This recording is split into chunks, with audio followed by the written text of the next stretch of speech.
사도행전 10장 1절에서 5절입니다. 신약성경 204쪽입니다. 가이사라에 고넬료라는 사람이 있으니 이달리아 부대라는 군대의 백부장이라. 그가 경건하여 온 지방과 더불어 하나님을 경외하며 백성을 많이 구제하고 하나님께 항상 기도하더니 하루는 제 9시쯤 되어 환상 중에 밝히 보매 하나님의 사자가 들어와 이르되 고넬료야 하니 고넬료가 주목하여 보고 두려워 이르되 주여 무슨 일이니까. 천사가 이르되 내 기도와 구제가 하나님 앞에 상달되어 기억하신 바가 되었으니 내가 지금 사람들을 욥바에 보내어 베드로라 하는 시몬을 청하라. 하나님이 가정을 만드셨습니다. 하나님이 천지창조 마지막에 남자를 만드시고 돕는 배필로 여자를 만드셨습니다. 남자 아담을 깊이 잠들게 한 후 갈빗대 하나에 살을 채워서 여자 하와를 만드셨습니다. 하와를 아담에게 이끌어 짝지어 주셨습니다. 이것이 가정입니다. 결혼은 하나님과의 언약입니다. 아담과 하와는 에덴 동산에서 살았습니다. 아담과 하와 단둘이 산 것 같지만 하나님이 함께 하셨습니다. 두 사람이 하나님을 만난 것을 예배라고 할 수 있습니다. 아담과 하와가 두 아들 가인과 아벨을 낳았습니다. 가인과 아벨이 자라서 각각 농사를 짓고 양을 쳤습니다. 가인은 농사의 소산으로 제물 삼아 제사드렸습니다. 아벨은 양의 첫 새끼로 제물로 제사를 드렸습니다. 이들이 하나님께 예배해야 함을 배웠다는 거죠.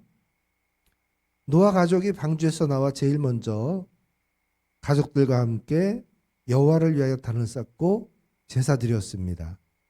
아브라함도 약속의 땅에 도착하자마자 모래 상수리 나무 아래 단을 쌓고 제사드렸습니다. 이후에 아브라함은 거처를 옮길 때마다 단을 쌓고 여호와께 제사드렸습니다. 그 아들 이삭도 아브라함이 팠던 우물을 다시 파고 부엘세바에서 단을 쌓고 여호와께 제사드렸습니다. 또 그의 손주 야곱이 집을 떠나 빈들에서 밤을 보내고 베델에서 베개 삼았던 그 돌을 세워서 기름을 붓고 기도했죠. 이것도 예배라고 볼 수 있어요. 이후에 야곱이 고향으로 돌아와 이곳에서 가족들과 함께 다시 제사를 드렸습니다. 이때 이곳을 엘 베델이라고 불렀습니다. 이렇게 아브라함은 제사로 이삭과 야곱에게까지 신앙의 대를 계속 이어갔습니다.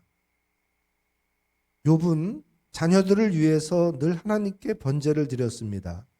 여호수아도 나와 내 집은 여호와를 섬기겠다고 했습니다.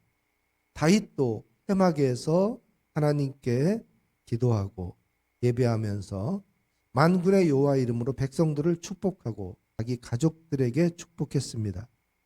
또 이세 집안의 온 가족을 위하여 하나님께 제단을 쌓고 거기서 매년제를 드렸습니다.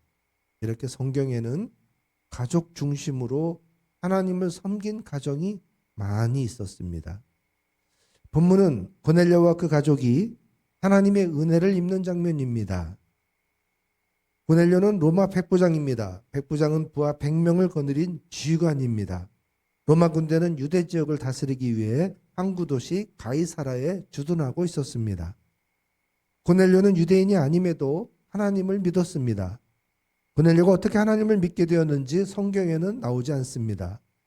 그가 혼자 하나님을 경외하고 항상 기도했습니다. 그는 종교 의식에 대해서는 잘 몰랐습니다. 그저 혼자 기도할 뿐이었죠. 3절을 보면 고넬료가 9시쯤 되어 환상을 봅니다. 오후 3시입니다. 하나님의 사자가 나타났습니다. 고넬료야 하고 불렀습니다. 4절에 보면 고넬료가 주목하여 보고 두려워했습니다. 고넬료가 깜짝 놀랐다는 거죠. 이런 신비로운 체험하기가 쉽지 않아요. 혼자 어설피 믿고 있는 고넬료에게 하나님의 계시가 임했습니다. 하나님이 고넬료가 기도하고 백성을 많이 구제하는 것을 지켜보고 계셨습니다. 그 기도와 구제가 하나님 앞에 상달되었습니다. 이 상달이라는 단어가 재미있어요. 하늘로 올라가 잘 배달됐다, 그런 뜻이에요. 4절을 보면 상달된 것에 이어서 기억하신 바 되었다 그랬어요. 감격스럽게도 고넬료를 하나님이 인정하셨습니다. 이보다 더한 감격이 어디 있었겠어요? 기도와 구제는 하나님께 상달된다는 것을 알 수 있습니다. 여기 하나를 더하면 금식도 하나님께 상달됩니다. 마태복음 6장 산상수훈에 예수님께서 은밀한 영성 세 가지를 말씀하셨습니다. 그게 바로 기도와 구제와 금식입니다. 이 세 가지는 은밀한 중에 보시는 아버지께서 반드시 갚으신다고 했어요. 사람에게는 감춰도 하나님은 다 아십니다. 그냥 아시는 게 아니라 기억하십니다. 그러다가 드디어 갚으시는 날이 되는 거죠. 기억해 두셨다가 하나님이 반드시 갚아주신다는 거예요. 고넬료의 기도와 구제도 하나님이 보고 계셨습니다. 기억하고 계셨습니다. 그러다가 드디어 갚으시는 날이 왔어요. 5절입니다. 내가 지금 사람들을 요바에 보내어 베드로라 하는 시몬을 청하라. 그는 무두장이 시몬의 집에 유숙하니 그 집은 해변에 있다. 하나님이 천사를 통해서 아주 세밀한 정보를 주셨어요. 삼성전자 주식을 빨리 사라. 또는 네이버 주식을 빨리 사라. 이런 정보를 주시면 얼마나 좋아요. 그런데 그런 정보가 아니라 고넬료가 더 깊은 은혜를 받을 수 있는 정보를 주셨다는 거예요. 엄청난 일이죠. 베드로는 예수님의 수제자 아닙니까? 어떻게 감히 베드로를 청할 수가 있겠어요. 베드로는 이때까지도 이방인에게 복음을 전한다는 생각을 전혀 못하고 있었습니다. 아니, 복음을 이방인에게 전해서는 안 된다고 생각하고 있는 사람이에요. 율법이 유대인의 전유물이었던 것처럼 복음도 그렇다고 생각하고 있었죠. 본문 바로 앞장 사도행전 9장에 보면 공회가 서슬이 시퍼렇게 예수 믿는 자들을 붙잡으러 다닌다는 이야기가 나와요. 그때 사울이라는 청년이 영장을 가지고 다메섹으로 체포하러 올라가는 이야기가 나오는 거죠. 그러니까 함부로 나다닐 분위기가 아니었습니다. 이 요바에 베드로가 있었던 것도 지금은 살짝 피신에 머물러 있었던 거죠. 요바는 이스라엘 수도 텔아비브 남쪽에 있는 지역입니다. 베드로는 요바에서 무두장이 시몬의 집에 머물고 있었습니다. 무두장이라는 것은 동물의 가죽을 가공하는 업자라는 거예요. 이거는 피를 만질 수밖에 없는 직업이기 때문에 유대교회에서는 아주 부정한 직업으로 취급을 했습니다. 그런데도 베드로가 시몬의 집에 머물렀다고 하는 것은 파격이죠. 고넬료는 요바에 사람을 보내서 베드로를 청했습니다. 하나님은 베드로에게도 고넬료를 만날 수 있도록 환상을 보여주셨습니다. 나흘 후에 드디어 고넬료가 베드로를 영접했어요. 고넬료는 베드로의 발 앞에 엎드려 절했습니다. 로마의 지휘관이 점령지 평민에게 엎드려 절한다는 것은 이거는 있을 수가 없는 일이에요. 그런데도 고넬료는 베드로를 영적 지도자로 여겼습니다. 체면을 따지지 않았습니다. 신분을 따지지 않았습니다. 절차를 따지지 않았습니다. 고넬료는 가족과 친척과 가까운 친구들을 다 모아서 그리고는 이렇게 고백합니다. 이제 우리는 주께서 당신에게 명하신 모든 것을 듣고자 하여 다 하나님 앞에 있나이다. 성경에 수많은 고백이 있지만 이 고넬료의 고백만큼 진실하고 감동적인 고백이 없어요. 설교를 듣는 최고의 자세죠. 당시 사실은 최고의 설교자를 모신 거죠. 베드로는 예수님 다음으로의 최고의 설교가였습니다. 고넬료의 눈에는 베드로가 하나님처럼 보인 거예요. 베드로가 엎드린 그 고넬료를 일으키면서 나도 사람이다. 그렇게 말했어요. 그거는 고넬료가 그만큼 베드로를 하나님처럼 여겼다는 의미예요.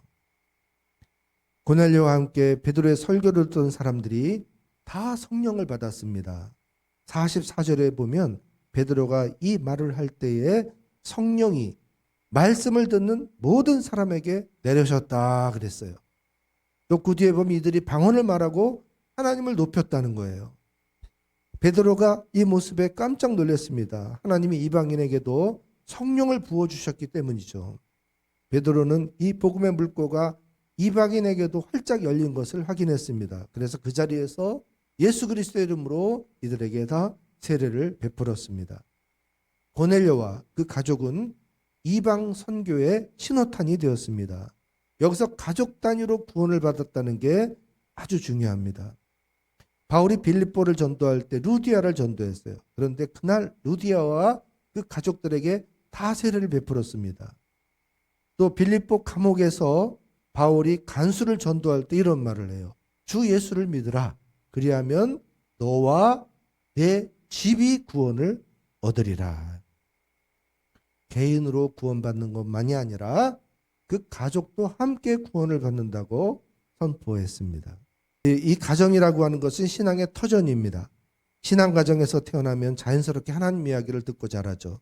신앙은 가정에서 싹트고 자라는 것입니다. 그래서 신명기 6장 4절과 9절 말씀에 유대인들은 부모가 자녀에게 철저히 신앙교육을 하게끔 되어 있어요. 오늘 내가 너희에게 명한 이 말씀을 너는 마음에 새기고 내 자녀에게 부지런히 가르며 집에 앉았을 때든지 길을 갈 때든지 누워있을 때든지 일어날 때든지 말씀을 강론할 것이며 그랬거든요. 이 말씀대로 유대인들은 지금까지도 철저하게 가정 중심에서 신앙교육을 하고 있습니다. 그런데 기독교는 가정 중심의 신앙교육을 철저히 하지 못했습니다. 기독교는 가정보다는 교회와 성직자 중심으로 성장했습니다. 그렇다고 해서 가정예배를 등한히 한 것은 아닙니다. 종교개혁자들도 가정예배를 중요하게 여겼습니다. 독일, 스위스, 네덜란드, 프랑스 이런 교회들도 가정예배를 장려했습니다. 특히 스코틀랜드 교회 신자들이 가정예배에 가장 충실했습니다. 스코틀랜드 장로교회가 1647년에 가정예배 규칙서를 발간할 정도였습니다. 그리고 이 스코틀랜드 교회가 웨스트민스터 신앙고백서를 채택할 때 우리 대한예수교 장로회도 웨스트민스터 신앙고백서를 채택해서 헌법에 실었죠. 거기에 보면은 이런 내용이 나와요. 하나님은 매일 각 가정에서 그리고 개개인을 통하여 신령과 진정으로 경배 받으신다. 미국으로 건너간 청교도들은 가정을 작은 교회로 생각했습니다. 아버지를 그 교회 목사님으로 여겼습니다. 그런데 이 교회에 세속의 풍조가 밀려들면서 소중하게 여기던 이 가정예배가 쇠퇴하기 시작했습니다. 가정예배를 드리는 가정이 점점 줄어든 거죠. 가정예배는 신앙심이 돈독한 집안만이 뜸하게 드리고 있는 형편입니다. 우선 가족 모두가 바쁩니다. 서로 얼굴 마주 대할 시간도 없어요. 특히 가장이 믿음이 없으면 가정예배 드리기는 일이 곤혹스러울 것입니다. 그렇다고 가장을 제쳐놓고 다른 가족이 이 가정예배를 이끌기도 껄끄럽습니다. 가족 중에 누구 한 사람이라도 가정예배에 저항하면 어렵죠. 또 가정예배를 인도하고 또 설교하는 것도 부담스럽습니다. 또 가정이 불화하면 곧바로 가정예배가 타격을 받습니다. 가정예배는 가족이 화목해야만 유지할 수 있습니다. 기도하지 않는 부모는 가정예배가 두려울 수밖에 없습니다. 부모와 자녀가 함께 성경 읽고 기도하고 찬송하고 예배하는 거 축복 중에 축복입니다. 아까 고넬료가 기도하는 거 구제하는 거 하나님이 다 보고 계신다 그랬잖아요. 우리가 기도하고 예배하고 찬송하는 거 하나님 다 보고 계십니다. 기억하고 계십니다. 그러다가 어느 날 그거를 갚아주셔요. 우리가 예배를 건성으로 드리는지 딴 생각하고 앉아있는지 다 보고 계셔요. 신령과 진정으로 설교를 경청하는지 다 보고 계신다는 거예요. 다 체크하고 계셔요. 맞는지 안 왔는지 딴짓 하는지 제대로 하는지 다 하고 계시다가 기억하셨다가 갚아주십니다. 나쁜 쪽으로 갚으시면 안 되고 은혜 받는 쪽으로 갚아주십니다. 예배를 위해서 가족이 한자리에 모인다는 것 자체가 복이에요. 한 가족이 모인다는 게 명절이나 돼야 모이고 어디 외식하러 가자 또는 뭐 어디 여행 가자 휴가 가자 그럴 때나 한 번씩 모이는 거잖아요. 또 가정 예배는 하나님의 이름을 그 집안의 문지방에 새기는 것과 같습니다. 부모가 자녀를 축복하는 것은 하나님이 주신 권세입니다. 가정 예배 때 가족이 함께 드린 그 기도는 정말 깊은 은혜예요. 그 기도가 응답이 된다면 정말 큰 울림을 주죠. 가정 예배는 세속의 유혹으로부터 우리 자녀들을 보호해 줍니다. 지켜줍니다. 가정 예배를 통해 자녀하고 열린 마음으로 대화할 수 있도록 이끌어 줍니다. 무엇보다 이 부모와 자녀와의 사랑의 관계가 돈독해진다는 거죠. 가정 예배는 자녀 교육에 미숙한 부모를 성장시켜 줍니다. 사실 부모가 자녀 교육에 대해서 교육을 받지 못하고 덥석 키우잖아요. 그러다 보니까 자녀를 잘못 키우는 게 대다수예요. 막 90% 이상은 자녀 교육을 잘 못할 거예요. 그래서 억압하고 강제하고 그러다가 얘네들이 크면은 이제 이거에 대해서 반발하는 거죠. 사춘기 때 저항기라고 그러지만은 그게 다 부모에게서 받은 그 압박을 그때 풀어내는 거예요. 성격 형성이 가정에서 교육에서 이루어지는데 이게 강압으로 키워지고 이렇게 억압받고 큰 애들이 성인이 되면은 이게 삐뚤어진 성격으로 나타나는 거죠.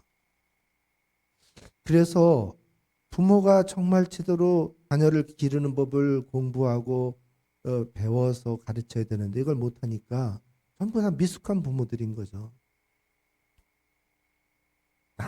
나중에 이제 그거를 깨달으면 이미 애들이 다 커버린 거예요. 그래서 가정 예배를 드리면 부모가 자녀를 가르치는 법을 훈련받게 되고 부모 자신이 성숙해져요. 할렐루야. 여러분이 가정 예배에 참여하면서 훨씬 더 성숙해지는 것을 경험하게 될 것입니다. 무엇보다 하나님이 예배하고 있는 우리 가정을 보고 계신다는 거죠. 기억하고 계신다는 거죠. 그러다가 어느 날 충만한 은혜로 갚아주십니다. 가정 예배를 잘 드릴 수 있도록 교회가 돕겠습니다. 가정 예배를 시작하는 방법을 안내해 드리겠습니다. 시작하는 것 자체가 어려워요.